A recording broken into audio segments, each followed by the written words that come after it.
Good morning students. जैसा कि आपको पता है आपका चैप्टर नंबर चल रहा था अपवाद अंश पार्ट 2 और आज हम इसमें जो है नदी तंत्र पढ़ेंगे अपने, जिसमें सबसे पहले है हिमालयी अपवाद अंश और उसमें सबसे पहले है आपका सिंधु नदी तंत्र। तो देखिए इन नदी तंत्रों के अंदर कई सारी नदियां आती हैं, जिसमें सिंधु नदी तंत्र है, गंगा नदी तंत्र है और ब्रह्मपुत्र नदी तंत्र है। तो इन सब में सबसे पहले सिंधु नदी तंत्र है, क्योंकि सिंधु इसकी मुख्य नदी है, इसका नाम सिंधु नदी तंत्र रखा गया है। ऐसे ही दूसरे वर्ग में गंगा नदी तंत्र जो है गंगा प्रमुख नदी है, और तीसरे वर्ग में उत्तर जो हिमालय के जो अपवाद तंत्र उसमें ब्रह्मपुत्र नदी प्रमुख है, इसलिए इसको ब्रह्मपुत्र नदी तंत्र रखा गया है ना। देखिए ये सिंधु नदी है, इसका उद्गम जो है कैलाश चोटी के पास से बोखरचू हिमानी से होता है, बोखरचू हिमानी से होता है। और इस नदी की कुल लंबाई हुआ 2880 किलोमीटर है, जिसमें से भारत में इसकी लंबाई 709 किलोमीटर है। भारत में इसकी कुल लंबाई कितनी है? 709 किलोमीटर है। यह एक प्रमुख नदी है, आपको पता होगा सिंधु नदी एक प्रमुख नदी है। और ये क्या होती है? ये बोखरचू हिमानी से पास से उत्पन्न होकर के पश्चिम दिशा में गति करती है। पश्चिम दिशा में बहती हुई ये क्या होती है? लद्दाख श्रेणी को काटती है और गिलगिट के पास है ना, गिलगिट है ना, लद्दाख श्रेणी को काटती हुई गिलगिट के पास एक क्या करती है? एक महाखंड का निर्माण करती है, एक महाखंड का निर्माण करती है। देखिए ये विश्व की सबसे लंबी नदियों में शामिल है, क्योंकि इसकी लंबाई भी 2880 किलोमीटर है, इसमें से 702 किलोमीटर भारत में पड़ती है। और इसे जो है सिंधु जल संधि के अंतर्गत रखा गया है ना। सिंधु जल संधि में आपको समझाऊंगा क्या होती है ना। तो देखिए इसके बाएं और दाएं किनारे से कई सारी नदियां आकर के मिलती हैं। इसके बाएं किनारे से जिसमें गढ़तंग है, जास्कर है, द्रास है, श्योक है, ये इसकी प्रमुख जो है नुब्रा है, गिलगिट है ना, भुंजा है, ये उसकी प्रमुख क्या है? सहायक नदियां हैं, छोटी छोटी कई सारी सहायक नदियां हैं। और वो भी द्रास, श्योक, गिलगिट, भुंजा है ना, जास्कर और नुब्रा, ये इसकी सहायक नदियां हैं, है ना। देखिए अटक के पास इसमें काबुल नदी आकर के मिलती है और ये पाकिस्तान में जो है प्रवेश करती है। फिर पाकिस्तान में प्रवेश करने के बाद ये कराची के पूर्व में कुछ जो है अरब सागर में विलीन हो जाती है ना। और इसमें अरब सागर में गिरने से पहले इसमें 5 नदियां, पंच नदी भी आकर के मिलती हैं। कौन कौन सी नदियां हैं? झेलम, चिनाब, रावी, व्यास, सतलुज, ये 5 नदियां भी इसमें मिठानकोट के समीप जो है इसमें सिंधु नदियां मिल जाती हैं, है ना। तो इस प्रकार ये सिंधु नदी एक विशाल नदी है और जो है ये एक सिंधु नदी तंत्र का निर्माण करती है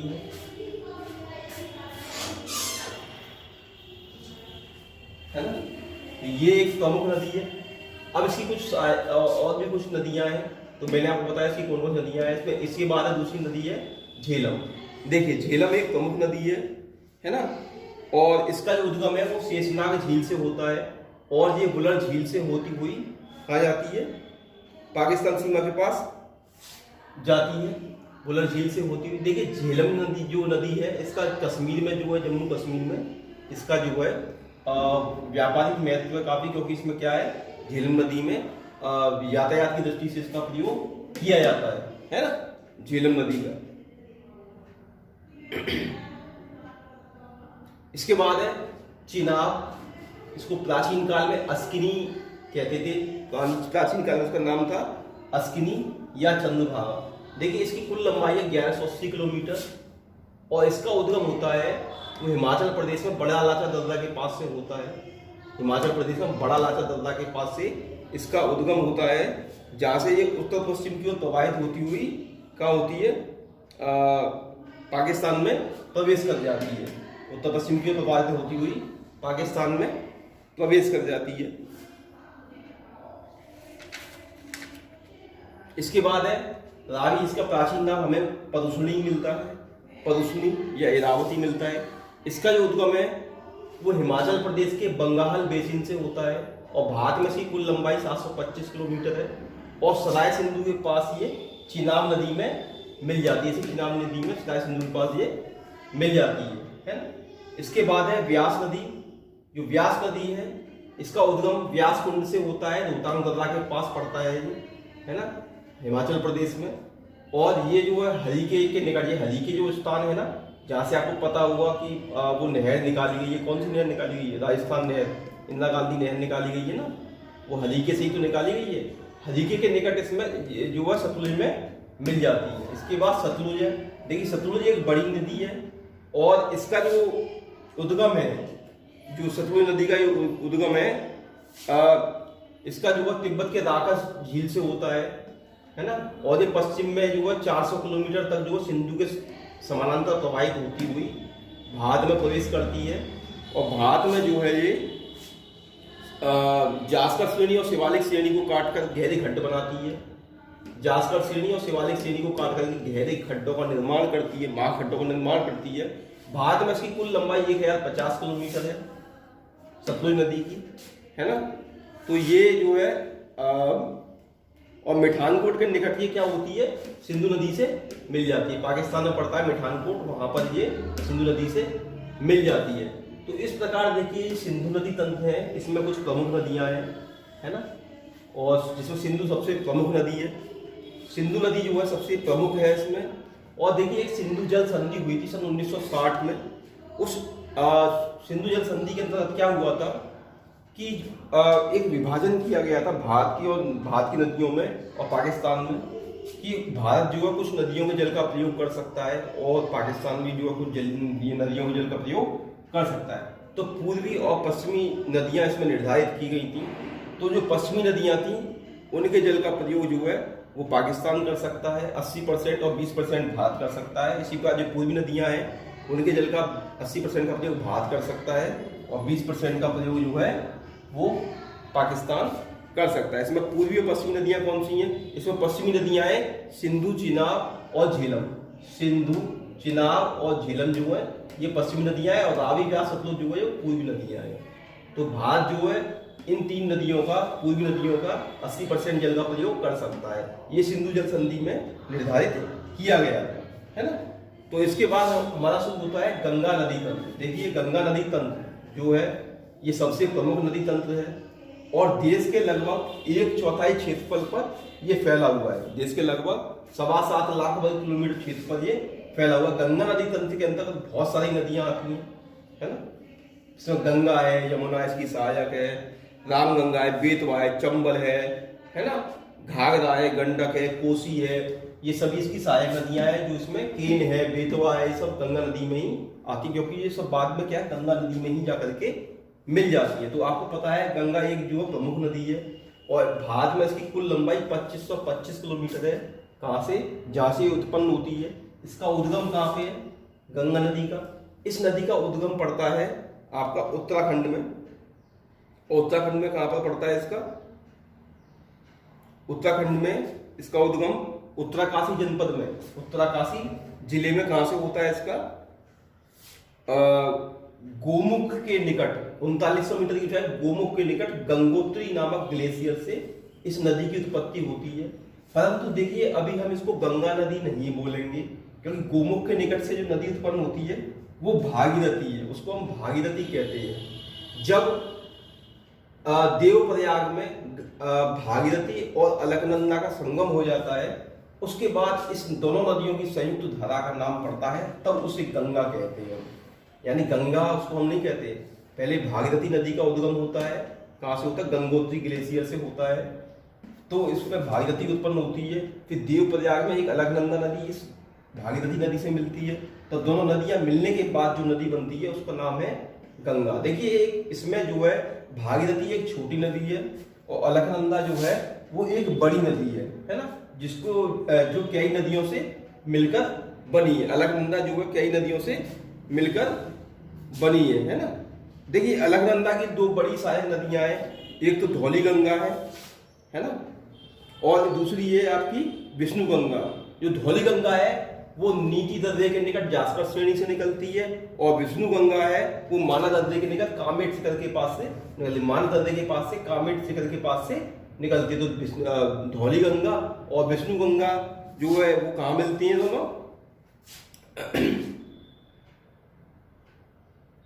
जो विष्णु प्रयाग में दोनों अलकनंदा से मिलती हैं। विष्णु प्रयाग में धौली गंगा विष्णु गंगा जो है वो अलकनंदा से मिलती हैं, और अलकनंदा जो है देव प्रयाग में भागीरथी से मिलती है ना। इसके बाद में और भी अलकनंदा में और भी नदियां मिलती हैं, जैसे पिंडर नदी मिलती है ना, पिंडारी ग्लेशियर से निकलती है जो पिंडर नदी निकलती है, वो कहाँ मिलती है, वो कर्ण प्रयाग में मिलती है पिंडर नदी, किससे, अलकनंदा से। और एक नदी और है इसमें मंदाकिनी, जो रुद्र प्रयाग के पास अलकनंदा से मिलती है। तो अलकनंदा में कितनी नदियां मिल रही हैं, धौली गंगा विष्णु गंगा, कर्ण प्रयाग के निकट कौन सी मिल रही है आपकी, पिंडर नदी, और उसके बाद मंदाकिनी जो रुद्रप्रयाग में मिल रही है। तो इस नदियों के मिलने के बाद अलकनंदा नदी का निर्माण होता है, फिर वो भागीरथी नदी से देवप्रयाग में मिलती है, जहां संगम के बाद ये गंगा नदी कहलाती है। तो इस प्रकार ये 5 प्रमुख नदियों का 5 प्रमुख नदियां इसमें जो है मिल जाती हैं, है ना, अलकनंदा, विष्णु गंगा, धौली गंगा, पिंडर और मंदाकिनी, है ना। वो ये सब किसमें मिल रही है, अलकनंदा में मिल रही है। और गंगा नदी में कौन सी मिल रही है आपकी, भागीरथी नदी, है ना। फिर ये क्या कहलाती है, गंगा नदी कहला रही है ना। देखिए इसके बाद क्या होता है, ये नदी जो है हरिद्वार में जो है मैदान में उतरती है, हरिद्वार के निकट जो मैदान में प्रवेश करती है ना। और वहां से इलाहाबाद तक इसकी दिशा जो है दक्षिण एवं दक्षिणी पूर्वी दिशा ही रहती है, इलाहाबाद तक इसकी दिशा जो है। फिर इलाहाबाद में इसमें कई नदियां आकर के मिलती हैं, इलाहाबाद में जो यमुना नदी आके संगम इसका होता है, वहां पर संगम कहलाती है ना। तो देखिए इलाहाबाद के बाद इसकी जो दिशा होती है वो पूरब में हो जाती है, और पूरब में जाने से पहले क्या होता है कि एक बांग्लादेश में प्रवेश करने से पहले इसकी एक दक्षिणी शाखा जो है वो हुगली नदी के नाम से जो है, भागीरथी हुगली नदी के नाम से जो है दक्षिण की ओर प्रवाहित होती है। और हुगली नदी के नाम से जो क्या है, सागर द्वीप के समीप जो है अपना डेल्टा निर्माण करती है ना, हुगली नदी के नाम से, है ना। जब 2 शाखाओं में फरक्का बैराज के बाद जो है जो बांग्लादेश में प्रवेश करती है, फरक्का बैराज के बाद जब बांग्लादेश में प्रवेश करती है तो उसकी एक शाखा दक्षिण में मुड़ जाती है कलकत्ता की तरफ, जहाँ हुगली नदी कहलाती है ये। और एक शाखा इसकी जो बड़ी वाली शाखा है, वो मेन जो शाखा है इसकी जो मुख्य शाखा है, वो पद्मा के नाम से बांग्लादेश में प्रवेश कर जाती है ना। तो पद्मा के नाम से बांग्लादेश में प्रवेश कर जाती है, तो वहां गंगा नदी है, जो वहां पर गंगा नदी को बांग्लादेश में क्या कहते हैं, पद्मा नदी कहते हैं। और पद्मा के नाम से जो वो ये बांग्लादेश में प्रवेश कर जाती है, और उसकी एक शाखा दक्षिण की ओर मुड़ जाती है, जो हुगली नदी के नाम से सागर द्वीप के समीप जो है बंगाल की खाड़ी में गिरती है। अब देखिए आगे क्या होता है, गंगा नदी जो है वो पद्मा के नाम से बांग्लादेश में प्रवेश कर गई थी, वहां पर जाके इसका मिलन जो है किससे होता है, वो मेघना से होता है। मेघना कौन सी नदी है, जो हमारी ब्रह्मपुत्र नदी है ना, वो बांग्लादेश में जब प्रवेश करती है उसको मेघना कहते हैं। तो सॉरी एक मिनट,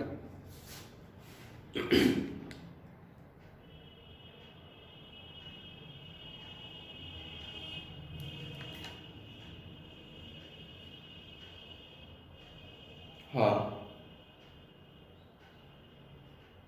सॉरी, जमुना कहलाती है, जमुना कहते हैं इसको, ब्रह्मपुत्र को वहां पर। और बांग्लादेश में जब दोनों धाराएं मिल जाती हैं, पद्मा यानी गंगा और जमुना यानी ब्रह्मपुत्र, तो ये कहलाती है मेघना कहलाती है ना।